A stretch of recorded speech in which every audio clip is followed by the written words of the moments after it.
Hi అండి. Welcome to Jack fruit Jashan channel. ఏంటి family అంతా ఉన్నారనుకుంటున్నారా? ఇది ఆషాఢం తెలుసు కదా అందరికీ. మాకిక్కడ ఏపీలో, ఆంధ్ర ఏంటంటే ఎక్కువ ఊర్లో అమ్మవార్లు ఉంటారు కదా, వాళ్ళకి ఎక్కువ జాతరలు అవి చేస్తూ ఉంటారు. సో ఈరోజు ఎలాగో ఆషాఢం మాసం కదా అని చెప్పి నేను ఏం చేశానంటే, నేను అమ్మ పాప, యాక్చువల్ మా హస్బెండ్ కూడా వద్దాం అనుకున్నారు, బట్ ఆయనకి బేరం వచ్చిందని వెళ్ళిపోయారు. సర్లే ఇంక బయలుదేరదాం అనుకున్నాం కదా, ఎందుకు మధ్యలో ఆపేయడం అని మేమే ఇంక బస్సులో వెళ్ళిపోయాం అనమాట. పెద్దాపురం వెళ్తున్నామండి. పెద్దాపురంలో ఏ అమ్మవారు ఉంటారో తెలుసా మీకు? మరిడమ్మ తల్లి. పెద్దాపురం మరిడమ్మ అంటారనమాట. చాలా ఫేమస్. నిజంగా ఆవిడ ఫేస్ విగ్రహం అది చూస్తూ ఉంటే కళ్ళారా అలా చూస్తూ ఉండిపోవాలని అనిపిస్తుంది అనమాట. సో ఇంకా వచ్చేసాం మేము. దిగేసరికి జస్విని ఏంటంటే చల్లగా, మేము మధ్యాహ్నం బయలుదేరాం 1:32 ఆ టైంకి. అందుకే బయలుదేరగానే ఇంకో స్లీప్ వేసింది. సర్లే స్లీప్ వేసింది కదా అని దాన్ని ఎత్తుకొని బస్సు దిగి అమ్మవారికి కొబ్బరికాయ, పళ్ళు, పసుపు, కుంకుమ ఇవన్నీ కొన్నాం అన్నమాట. కొబ్బరికాయ ఏకంగా 30 చెప్తున్నారండి. అడగ్గా 20కి ఇచ్చారు. తగ్గనంటే తగ్గనన్నారు. సర్లే అని తీసుకున్నాం. ఇంకాగో తీసుకొని లైన్లోకి ఇలా వెళ్ళాము. అంతే, జస్విని లేచేసింది. లైన్స్ కూడా 2 లైన్స్ ఉన్నాయండి. ఫ్రీది, 10 రూపీస్ది. ఫ్రీది ఎందుకు, త్వరగా అవ్వదు, దగ్గర నుండి పంపరు కదా అని 10 రూపీస్ దాంట్లోకి వెళ్తే 10 రూపీస్దే బోల్డ్ అంత టైం పట్టిందండో.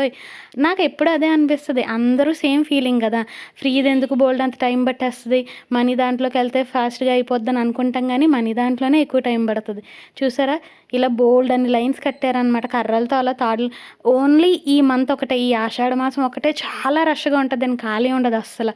సో మేము 10 రూపీస్ దాంట్లో లైన్లోకి జనాలు వస్తున్నారు కదా అని చెప్పి డోర్ ఏదో ఉంటే అది ఓపెన్ చేశారు. వాటర్ ప్యాకెట్లు అనమాట. ఒక్కొక్కసారి లైన్లేండి దాదాపు రోడ్డు మీదకి వచ్చేస్తాయి. అప్పుడు జనాలు అందరూ ఇబ్బంది పడతారు కదని వాటర్ ప్యాకెట్లు పంచుతారనమాట. సో ఇంకో 10 రూపీస్ టోకెన్ తీసుకున్నాం. కొబ్బరికాయలు ఉంటే ఇచ్చేయండి, కొట్టేస్తారన్నారు దారిలోనే. సర్లే దారిలోనే కొట్టేస్తున్నారు కదా అని అమ్మది నాది మా ఇద్దరిది ఇచ్చేసాము. ఇచ్చాక అంగోండి ఇప్పుడు మెయిన్ ఆలయంలోకి ఎంటర్ అయ్యాం అనమాట. ఇందాక దాంతో బయట అవుట్స్కట్సే, అవుట్ సైడ్ ఎలా అయితే ఉంటాయి అందుకు లోపల కదా, అందుకు స్టీల్వి గ్రిల్స్ ఉన్నాయన్నమాట. ఇవి చాలా బస్తాలు ఉన్నాయి చూసారా, మీకు వీడియోలో చూపిస్తున్నట్టు. ఏముంటాయంటారు ఈ బస్తాల్లో?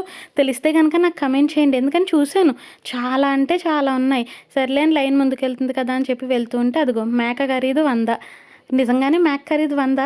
అండ్ చూసారండి మీరు, కోడి ఖరీదు అని ఇచ్చారు చూడు. నాకు అక్కడ నవ్వు వస్తుంది, ఎందుకంటే ఇక్కడే కాదు ఏ గుడిలో అన్నా ఏంటంటే మనం ఒక కోడిని కొనుక్కుంటాం, 50 రూపాయలు అన్నాడు సరే అని ఇస్తాం.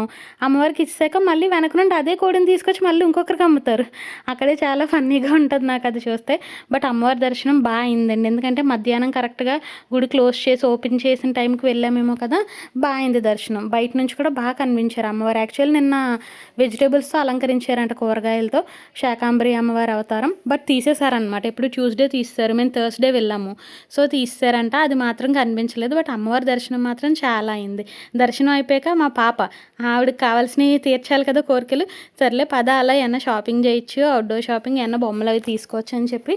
నాకు జీడ్లు, గట్టి జీడ్లు అంటే చాలా ఇష్టం అండి. నిజంగా వెళ్ళాము, గట్టి జీడ్లు దొరికినాయి ఒక షాప్లో మొత్తానికి. అదిగో చూసారా, అవి ఆల్రెడీ అలా ఉంటేనే మనకు గట్టివి వాళ్ళు ఇస్తారు, ఒకటి ఇవ్వండి అంటే ఇస్తారు. అంగో సో నేను కూడా తీసుకొని చిన్న ముక్క తిన్నాను. తిని అంగో చూసారు ఎలా సాగిందో, తిని మా పాపకి ఇచ్చాను అనమాట. అది ఫస్ట్ వద్దన్నది, కానీ తర్వాత మళ్ళీ ఆయన ఇస్తే తీసుకున్నది. ఏకంగా పావు కేజీ 50 రూపాయలు అంటండి. కానీ ఓన్లీ ఆ టైంకి మహా అయితే 1 అవర్ 2 అవర్ ఆ గట్టిదానం ఉంటుంది అంతే. తర్వాత మళ్ళీ మామూలే మెత్తగా అయిపోతున్నాయి. నేను తీసుకొచ్చి నైట్ ఇంటికి తీసుకొచ్చేసరికి కొంచెం మెత్తబడిపోయినాయి, నైట్కి ఫుల్గా మెత్తబడిపోయినాయి. తర్వాత రోజు తినడానికి కూడా లేదు.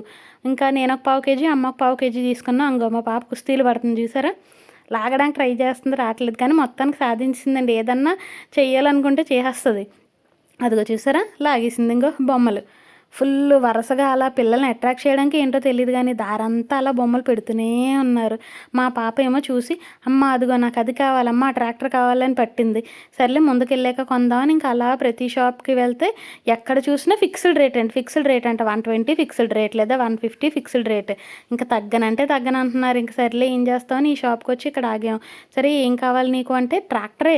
వద్దమ్మా నువ్వు ఆడవు కదా సరిగ్గా అంటే, లేదు నాకు ట్రాక్టరే కావాలని. అదిగో చూసారా, మొత్తానికి ట్రాక్టర్ కొనిపించుకుంది. ఇది కూడా 120 రూపీస్ అంట. ఇది కూడా తగ్గించండి, 100కి ఇవ్వండి అంటే ఇవ్వనంటే ఇవ్వనన్నారు. ఇందులో రెడ్ కలర్ ఒకటి, ఇది. సో నేను ఈ కలరే తీసుకున్నాను, ఎందుకంటే రెడ్ మరీ అబ్బెట్టుగా ఉంటుంది కదా అని అది తీసేసుకున్నాం. ఇంకా బయలుదేరిపోయాం. సర్లే అని బయలుదేరి వస్తే ఒక్క బస్సు రాలేదండి. ఒక అరగంట వెయిట్ చేశాను దాదాపు. ఇంకా ఆటోలు వచ్చినాయి. మేము కాంప్లెక్స్లో బండి పెట్టి వెళ్ళామన్నమాట. కాంప్లెక్స్లో బండి పెట్టేసి అప్పుడు బస్సు ఎక్కాం. మళ్ళీ మరి కాంప్లెక్స్కి కదా వెళ్ళాలి. ఆటో అయినా 50 రూపాయలు అన్నాడు. మా మమ్మీ 40 రూపాయలండి ఎందుకు, ఎందుకంటే బస్సు 35 అయింది. సో 40 ఇస్తానంటే సరే ఎక్కండి అన్నాడు. సర్లే అని ఇంకో ఆటో ఎక్కాం, షేరింగ్ ఆటో అనమాట. సో షేరింగ్ ఆటో ఎక్కామన్నమాట. ఇదిగో ఎక్కాక దిగిపోయాము. కరెక్ట్‌గా కాంప్లెక్స్‌లో దింపేశాడు. బండి పార్క్ చేసామన్నాను కదా! సో బండి పార్కింగ్ ప్లేస్‌కి వచ్చేసాను. అదిగోండి మేము ఎప్పుడు మధ్యాహ్నం 1:30కి బండి పార్క్ చేసాం. 4:30కి తిరిగి వచ్చామన్నమాట. అంటే 3 అవర్స్ అయింది. 3 అవర్స్‌కి మనీ 20 రూపీస్ తీసుకున్నారు వాళ్ళు. ఇదిగో మన బండి ఇక్కడే బయటనే పార్క్ చేశాను ఈజీగా తీసుకోవడానికి వెంటనే వచ్చేస్తాం కదా అని. సో ఇంకో ఏముంది బండి ఎక్కేసి మనీ 20 రూపీస్ అయింది. ఆ మనీ పే చేసి బండి ఎక్కేసి అమ్మని పాపని ఎక్కించుకొని ఇంటికి వచ్చామన్నమాట. సో మా ఆషాఢ మాసం ఇలా జరిగింది. మార్నింగ్ నైవేద్యం పెట్టాను. ఆ వీడియో కూడా పోస్ట్ చేస్తాను. నచ్చితే లైక్ చేయండి.